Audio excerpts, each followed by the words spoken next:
बापू की सीख। प्यारे बच्चों, आवाज क्लियर आ रही है?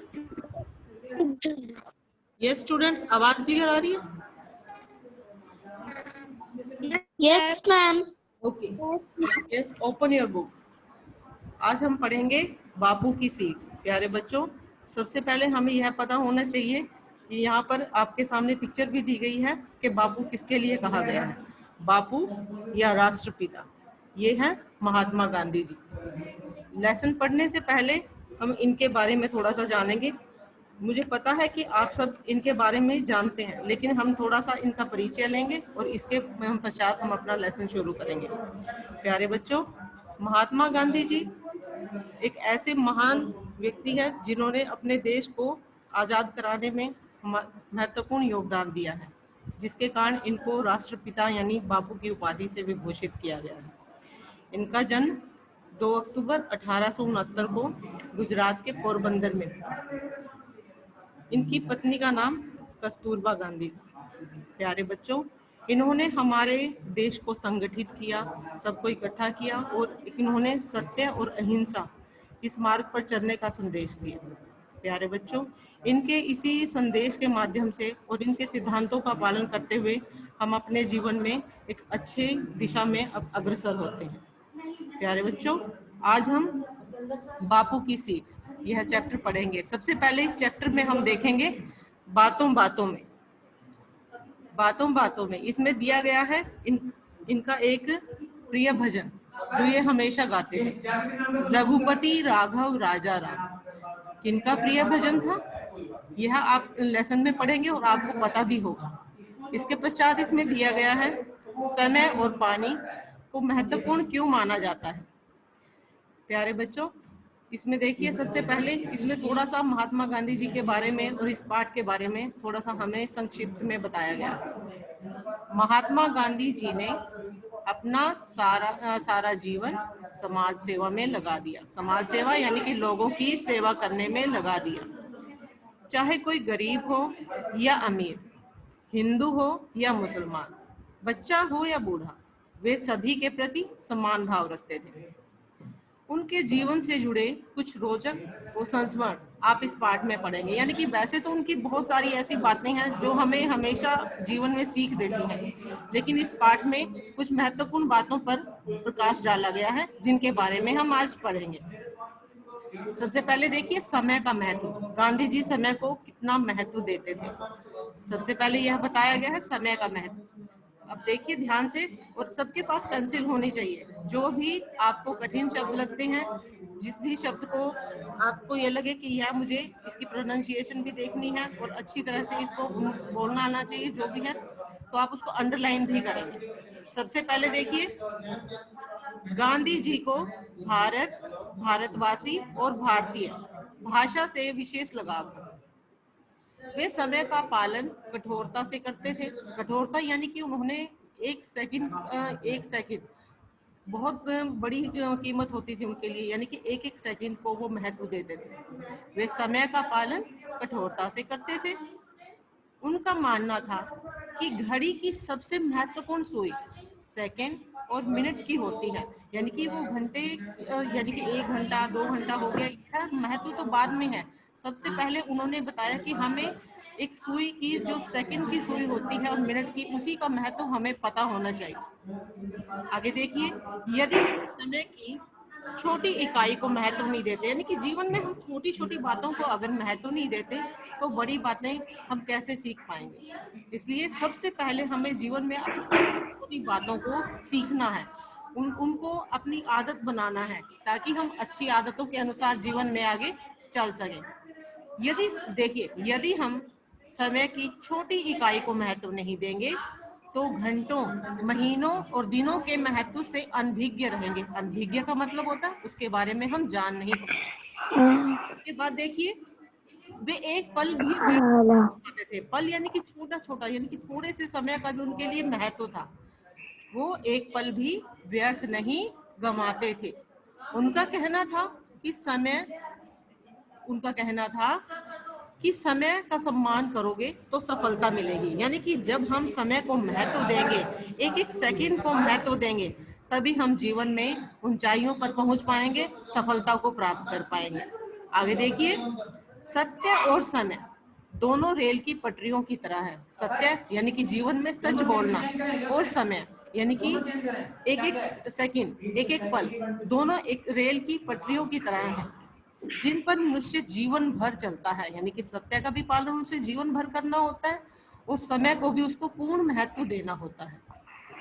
हमें समय का महत्व समझना चाहिए, इसलिए हमें एक एक पल की कीमत पता होनी चाहिए, एक एक सेकंड की कीमत पता होनी चाहिए, कि तभी हम जीवन में बड़े कार्य कर पाएंगे।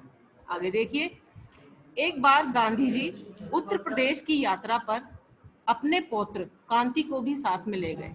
पौत्र यानी कि पोते को, अपने पोते को अपने साथ में कहां पर ले गए? उत्तर प्रदेश की यात्रा पर ले गए। हमेशा की तरह वे इस बार भी रेल के तीसरे दर्जे में बैठे थे।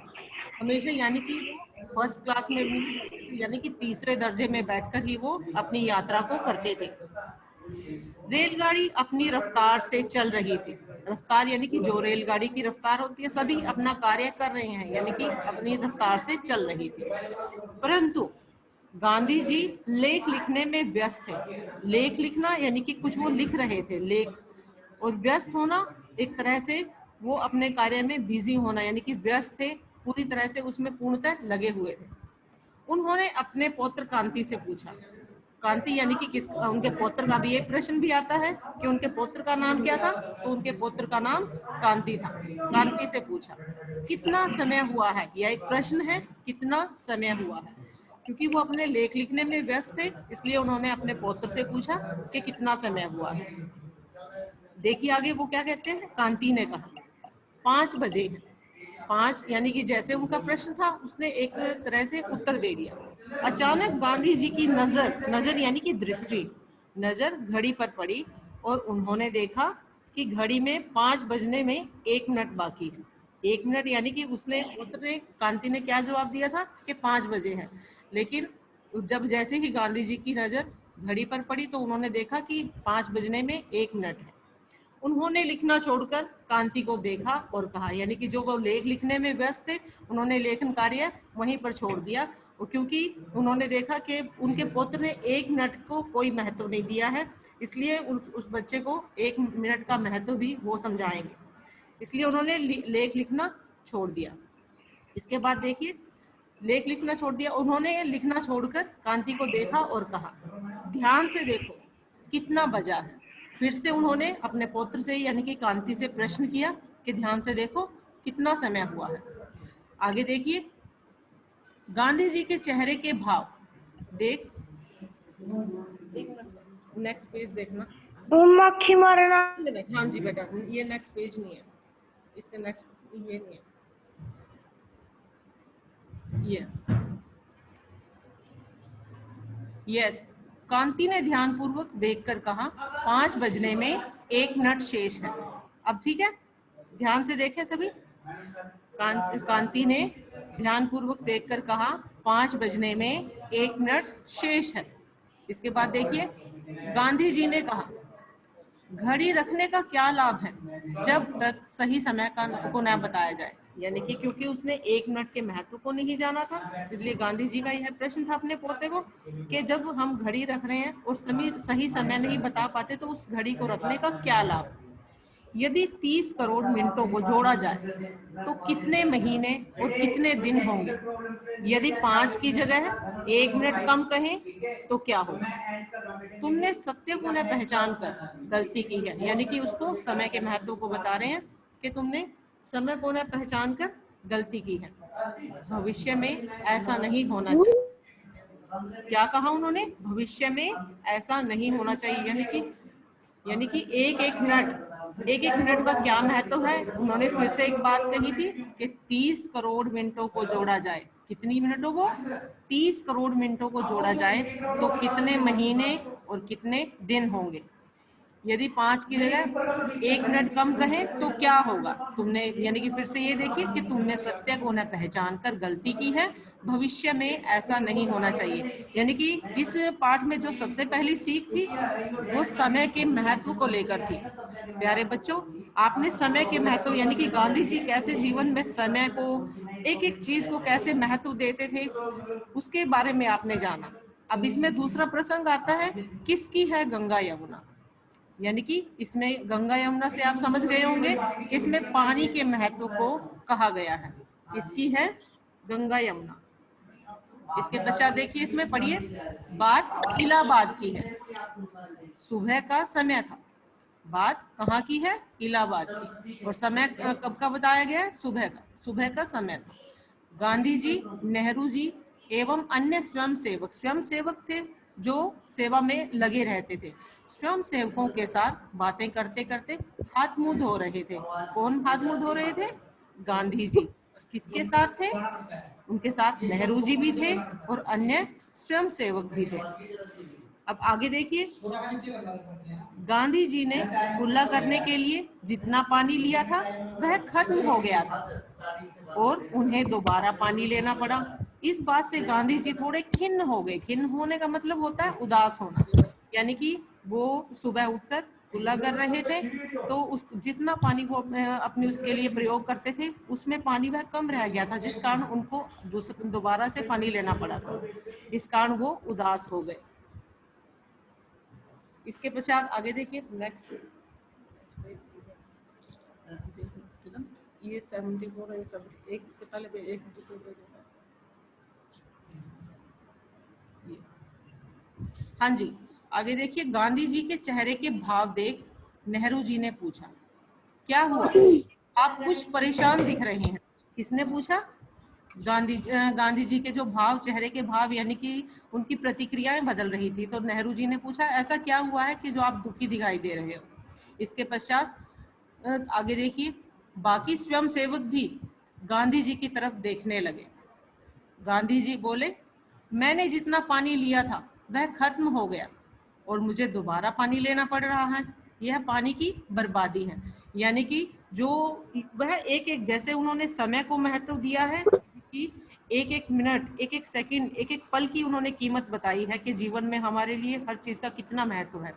उसके पश्चात ऐसे ही वो पानी के लिए बोल रहे हैं। यह नहीं है कि वो दूसरों को ही किसी गलत कार्य के लिए टोकते थे, पहले वह सारी चीजें स्वयं पर लागू करते थे, उसके पश्चात वह दूसरों को उसके बारे में, उसके महत्व को समझाते थे। आगे देखिए, ऐसे ही उन्होंने पानी के लिए कहा कि पानी का जीवन में क्या महत्व है। नेहरू जी मुस्कुराए और बोले, बापू आप इलाहाबाद में हैं और यहाँ त्रिवेणी संगम है। त्रिवेणी यानी कि 3 नदियों का संगम। यहाँ गंगा यमुना बहती है, कोई मरुस्थल थोड़ी है कि पानी की कमी हो।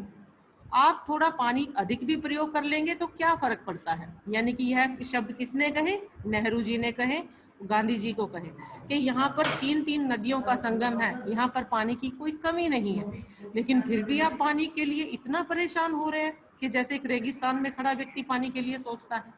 तो इस पर गांधी जी का जवाब देखिए, वह क्या कहते हैं। गांधी जी ने कहा, किसकी है गंगा यमुना? यानी कि एक प्रश्न था उनका, किसकी है गंगा यमुना? ये सिर्फ मेरे लिए ही नहीं बहती, उनके जल पर तो सभी का समान अधिकार है। यानी कि एक महान व्यक्ति और सबको एक दिशा मार्ग यानी कि मार्गदर्शन करने वाला व्यक्ति, जिसको किसी चीज की कोई कमी नहीं है, लेकिन फिर भी वह एक एक चीज को इतना महत्व देता है कि वह जो हमारे देश के लिए जो प्राकृतिक संसाधन है, कुछ भी वस्तु है, तो उसको वो यही कहते हैं कि इस पर सभी का समान अधिकार है। मैं कोई ऐसा अकेला व्यक्ति नहीं हूँ कि सारी चीजें सबसे पहले मुझे मिलेंगी। यानी कि सभी को समान अधिकार है। हर किसी को यह बात अच्छी तरह समझनी चाहिए कि प्राकृतिक संसाधनों का दुरुपयोग यानी कि गलत ढंग से प्रयोग में लाना, दुरुपयोग करना ठीक नहीं है। कोई चीज कितनी भी प्रचुरता, यानी प्रचुरता का मतलब होता है कितनी भी अधिक मात्रा में मौजूद हो, यानी कि उपलब्ध हो आपके पास। फिर से देखिए, कोई भी चीज यानी कि वस्तु कितनी भी प्रचुरता में, प्रचुरता का मतलब होता है कितनी भी उपलब्ध हो, मौजूद हो, उसका हमें आवश्यकता के अनुसार ही खर्च करना चाहिए। यह यानी कि यह नहीं सोचना चाहिए कि यदि मेरे पास कोई भी वस्तु की अधिकता है तो उसको मैं जितना चाहूँ उतना प्रयोग करूँ। आगे अपना फ्यूचर यानी कि भविष्य के बारे में सोचते हुए सभी चीज़ों को महत्व देना चाहिए और उसी के अनुसार उसका बंटन करना चाहिए, उसी के अनुसार उसको बांटना चाहिए। यदि हम किसी भी चीज़ की अधिक उपलब्धता के कारण उसका दुरुपयोग करते हैं, यानी कि अभी हम ध्यान नहीं देते और किसी भी चीज़ का अंधाधुंध प्रयोग करते हैं, तो भविष्य में उसकी कमी हमें सहनी पड़ेगी। तो हमारी आदत बिगड़ जाती है और बाकी मामलों में हम वैसा ही व्यवहार करने लगते हैं। व्यवहार यानी कि हम ऐसा ही हर तरह से, यह नहीं होता कि हम एक बड़ी कोई कीमती वस्तु है उसको हम महत्व देते हैं और कोई ऐसी वस्तु जो हमें मुफ्त में मिल रही है और उसको हम ऐसे ही प्रयोग करते हैं, लेकिन भविष्य में सभी को उस कमी को झेलना पड़ेगा, जो एक बहुत ही घातक परिणाम होता है। इसके पश्चात देखिए, नेहरू जी और बाकी लोग भी उनकी इस बात को समझ चुके थे, यानी कि एक तरह से इस बार उन्होंने अपने साथियों को, नेहरू जी को और उसके साथ जो स्वयंसेवक काम करते थे, उनको एक संदेश दिया था कि किस तरह से हमें प्राकृतिक संसाधन हो या जीवन में कोई भी वस्तु हो उसका किस प्रकार से प्रयोग करना चाहिए। प्यारे बच्चों, आगे देखिए, जीविकोपार्जन में खद्दर की उपयोगिता। जीविकोपार्जन होता है जीविका यानी कि अपने जीवन को चलाने के लिए, पार्जन उसको कैसे हम किसी के लिए प्रयोग में ला सकते हैं, उसके लिए खद्दर की उपयोगिता। आगे देखिए, गांधी जी खद्दर को भारत की आत्मा कहते थे। आत्मा यानी कि इसमें हमारे देश का जीवन बसा हुआ है। वे आधुनिक उद्योगों की अपेक्षा लघु उद्योगों को प्राथमिकता देते थे। आधुनिक यानी कि जो मशीनी चीजें आ चुकी हैं उनकी तुलना में, अपेक्षा होता है उनकी तुलना में, लघु उद्योग होते हैं जो हाथ से चलाई जाने वाली चीजें होती हैं, उनको प्राथमिकता यानी कि महत्व देते थे। यही कारण है कि उन्होंने जीवन भर सूत काटने और खद्दर पहनने का अभियान रखा। अभियान होता है एक तरह से, उन्होंने सभी को यह संदेश दिया। उनका मानना था कि हाथ से सूत काटने से एक तो लोगों को काम मिलेगा और दूसरा अपने हाथ से बनी हुई वस्तुओं का आनंद मिलेगा। और यह इसमें देखिए क्या क्या कहा गया है। देखिए, हाथ से सूत काटना यानी कि चाहे हम अपने आप एक चीज देख सकते हैं कि कोई गरीब हो या अमीर हो, उसमें किसको जरूरत है, कैसे कौन अपना कार्य, कोई अपना कार्य कर रहा है, यानी कि हाथ से सूत काटेंगे तो लोगों को क्या मिलेगा, काम मिलेगा। और अगर उनको काम मिलेगा तो जब वो काम करेंगे तो उनको उसके बदले में उनको मेहनताना यानी कि जो वो मेहनत कर रहे हैं वह भी उन्हें मिलेगी। इसके पश्चात वो अपने जीवन को आराम से चला सकते हैं और दूसरा अपने हाथ से बनी वस्तुओं को वो आनंद भी ले सकते हैं। दिखाइए ये। इसके पश्चात देखिए, एक बार गांधी जी स्वास्थ्य लाभ के लिए बेंगलुरु गए तो उनसे मिलने के लिए विद्यालय की कुछ लड़कियां आई।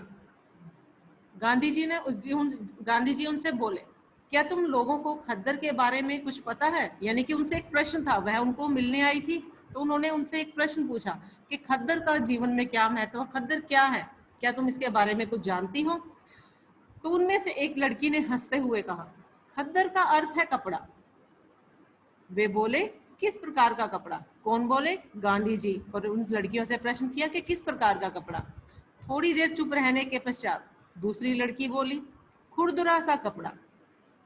इस पर गांधी जी ने कहा, सूत का हाथ से बुना कपड़ा ही खद्दर कहलाता है, यानी कि जैसे सूत काटते हैं उसके पश्चात जो उस सूत को कपड़े में बदला जाता है उसे खद्दर बनाया जाता है। अच्छा बताओ, इसे पहनने से, अब अगला प्रश्न उनका आता है, इसको पहनने से लाभ क्या होता है? एक लड़की ने कहा, यह मजबूत होता है। एक अन्य दूसरी लड़की, क्योंकि ये 2-3 लड़कियां मिलने के लिए आई हुई थी, तो एक अन्य लड़की ने कहा, यह शीघ्र ही साफ हो जाता है। इसके पश्चात देखिए, गांधी जी बोले, इसे इसलिए पहनना चाहिए क्योंकि खद्दर सूत से बनता है। तो सूत कौन काटता है, अमीर या गरीब? अब फिर से एक प्रश्न है उनका कि इसको कौन काटता है, अमीर काटता है या गरीब काटता है? इसे गरीब लोग काटते हैं। हमारे गांव में बहुत गरीबी है, इसलिए वे आजीविका यानी कि अपने जीवन को चलाने के लिए सूत काटते हैं। यदि इससे उन्हें दमड़ी भी मिल जाए तो वे अपना सौभाग्य मानते हैं, यानी कि थोड़ा सा पैसा भी उन्हें कुछ मिल जाए तो वो उनका सौभाग्य होता है। यदि तुम खद्दर खरीदोगी तो इससे उनकी आय बढ़ेगी। आय यानी कि जो पैसे हैं, रोजगार है, वो बढ़ेगा।